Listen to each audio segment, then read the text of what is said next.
Bonjour, Patrice Lebignat, les vidéos du marketing émotionnel.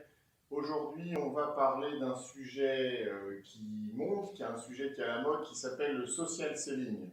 Alors, dans social selling, deux mots, social selling. Selling, c'est pour la vente, c'est évidemment l'idée des vendeurs. Et moi, je vais plutôt insister sur le côté social. Donc, social selling, qu'est-ce que ça veut dire, comment s'en servir, pourquoi ça va vous aider dans votre marketing et dans votre business.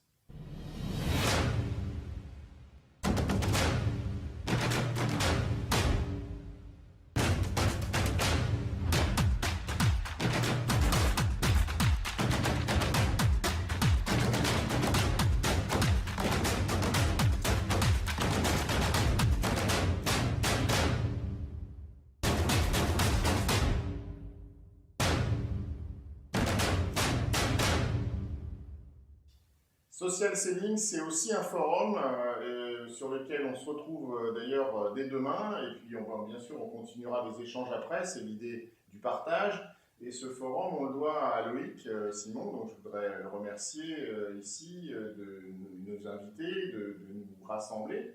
Nous qui allons nous rencontrer, partager nos expériences et nos expertises sur cette idée d'une nouvelle façon de vendre, surtout en B2B, surtout dans des ventes complexes, mais aussi sur une philosophie qui est effectivement plus encline à travailler avec les réseaux sociaux, puisqu'on parle de social selling.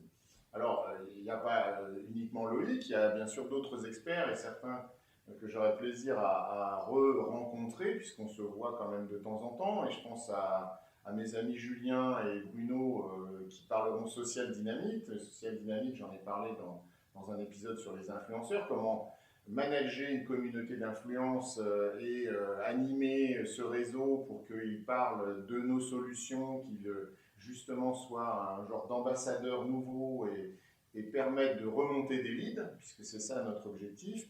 On aura aussi le plaisir d'échanger avec Philippe de Liège qui s'occupe des stockadas, et puis j'aurai le plaisir infini d'être avec Chloé Accard sur la scène du Social Selling Forum pour essayer de parler de cet amour des clients qu'on voudrait absolument transmettre à tous nos participants et à tous ces gens qui aujourd'hui sont dans la vente. Alors, quelques mots pour vous expliquer un petit peu cette philosophie, la façon de le voir, qui plaît beaucoup à Loïc, qui me parle d'amour maintenant un peu tout le temps. Alors je voudrais déjà le remercier à nouveau, mais je voudrais aussi te dire, Loïc, que c'est pas simplement aimer les gens, c'est évidemment autre chose, le social selling, et quelques points pour qu'on ait des repères tous ensemble et qu'on parle un peu de la même chose à la fois demain et dans les jours qui viendront. D'abord, pour moi, l'idée du social, c'est l'idée finalement de ne plus avoir de lutte. C'est-à-dire que quelque chose qui est difficile, on parle de vente complexe, ça laisse entendre qu'il y aurait un face-à-face entre le vendeur et l'acheteur et qu'on serait dans la situation tout à fait originelle et animale de se retrouver en face et de savoir qui va prendre finalement le dessus sur l'autre. Et donc il y aurait une sorte de combat. Et puis à la fin, on aurait closé le deal, c'est-à-dire on aurait finalement trouvé un accord. Alors donc c'est plus un combat, c'est puisqu'on doit sortir quelque part sur un mode où on s'accorde. Et moi j'ai envie de dire, c'est le premier point, c'est social, pour moi ça veut dire horizontal. C'est-à-dire il n'y a pas de différence de niveau, il n'y en a pas un qui est au-dessus de l'autre ou qui prend le pouvoir en vertical. Il y a l'idée qu'on serait à côté et qu'on serait donc dans une espèce d'apaisement horizontal. Donc, vous voyez déjà cette première idée qui me semble assez intéressante à exploiter. Ne pas être dans un rapport hiérarchique, ne pas être dans un rapport de sachant à apprenant. Ça aussi c'est très important. Le fait que quand je suis face à quelqu'un, si je suis dans l'attitude de vouloir lui dire c'est moi qui sais, c'est tout, et je vais essayer de t'apprendre quelque chose, je suis dans un réflexe d'autodéfense, si j'ose dire, de l'autre côté, c'est-à-dire je suis dans l'affrontement. Une des clés que vous avez appris dans les idées formation vendeur, c'est éviter l'affrontement et l'apaisement qu'on va obtenir en étant au même niveau que l'autre, c'est une clé très essentielle. Alors le réseau social, qu'est-ce que c'est? C'est aussi ça, c'est le réseau horizontal. Il n'y a pas d'idée verticale dans le réseau, même si quand on le représente, on se dit que ça part ici, puis ça se diffuse verticalement.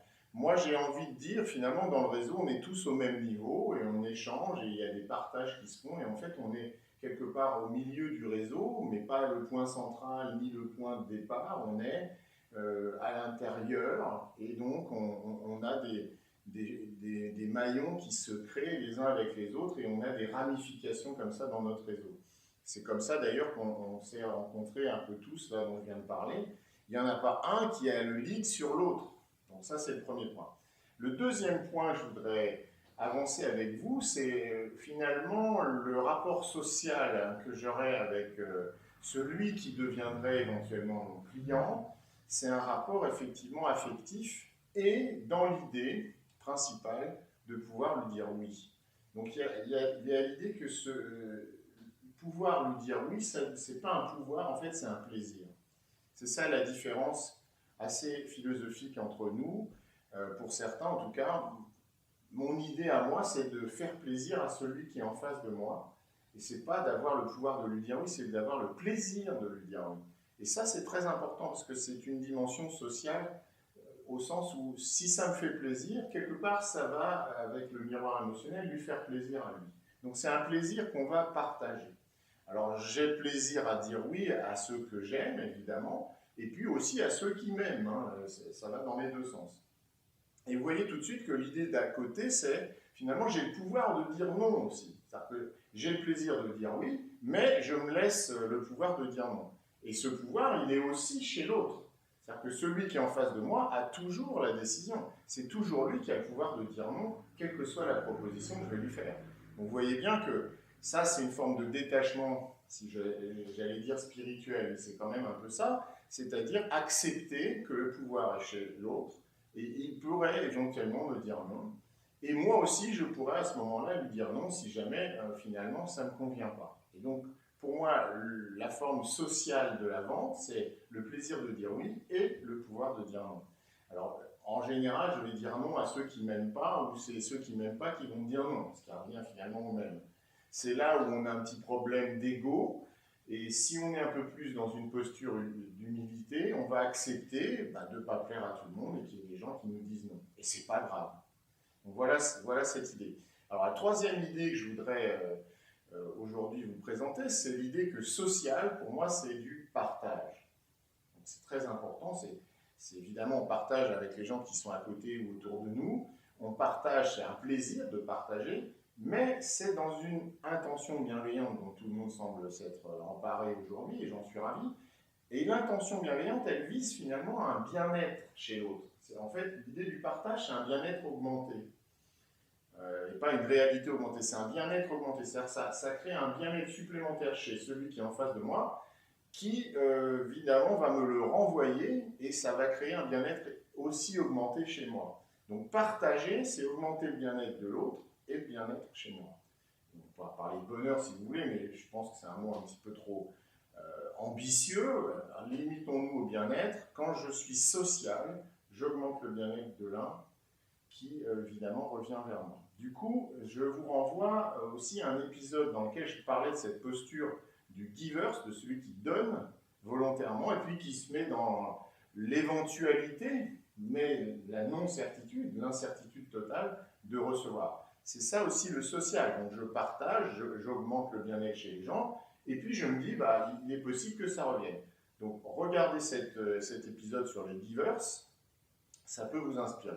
Alors dernier point, le social, et j'insiste, le social selling, bien sûr, il y a un objectif que nous avons tous qui serait qu'on fasse du business ensemble. Le social, c'est parler des autres et c'est penser aux autres.